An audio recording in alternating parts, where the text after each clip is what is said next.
حضور آقا جو عالم صلی اللہ علیہ وآلہ وسلم آپ کی بارگاہ میں ام المومنین اما عائشہ صدیقہ رضی اللہ تعالی عنہا آپ نے عرض کی تھی یا رسول اللہ صلی اللہ علیہ وسلم الذی یرفع الناس فی الدنیا،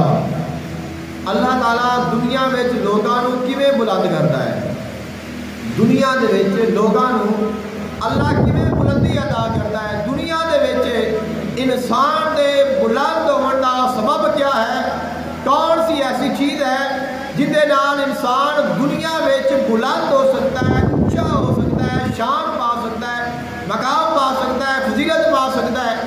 آقا علیہ السلام نے فرمایا العقل، وہ عقل ہے۔ آپ نے پھر عرض کی تھی یا رسول اللہ صلی اللہ علیہ وسلم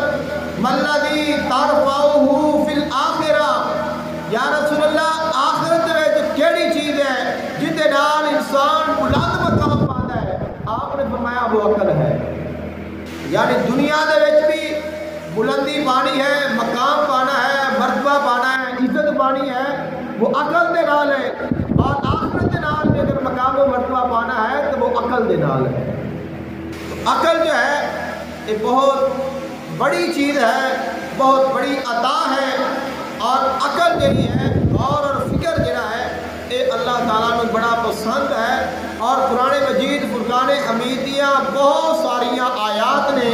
جن دے وچ اللہ تعالیٰ نے ارشاد فرمایا کہ میں تمہیں عقل عطا فرمائی ہے۔ یہ جڑیاں آیتاں نے ان فی ذالک لآیات لقوم یعقلون، فرمایا قرآن مجید فرقان حمید کی آیتاں نشانیاں نے انہاں واسطے جڑے عقل رکھتے ہیں، اور جتے کول عقل ہوئے گی اندے کول ہی علم آئے گا، جندے کول عقل ہی نہیں اندے کول علم کی بھی آئے گا۔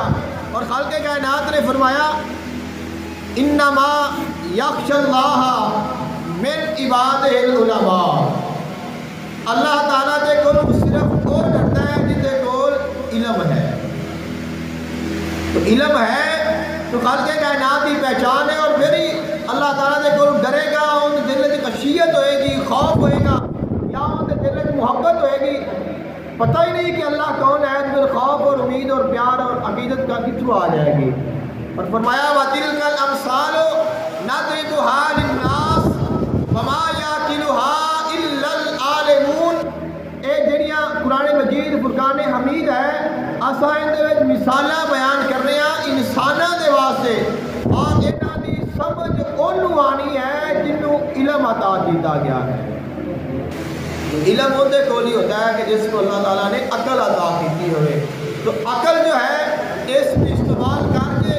علم حاصل کرنا چاہیے ہے، اور علم دے نال اللہ تعالیٰ کی پہچان کرنی چاہیے ہے، اور اس دے نال ہی پھر انسان کو سمجھ آتی ہے، اس دے نال ہی پھر انسان مقام و مرتبہ پاتا ہے، اور اس دے نال ہی پھر انسان اللہ تعالیٰ کا مقرب بنتا ہے۔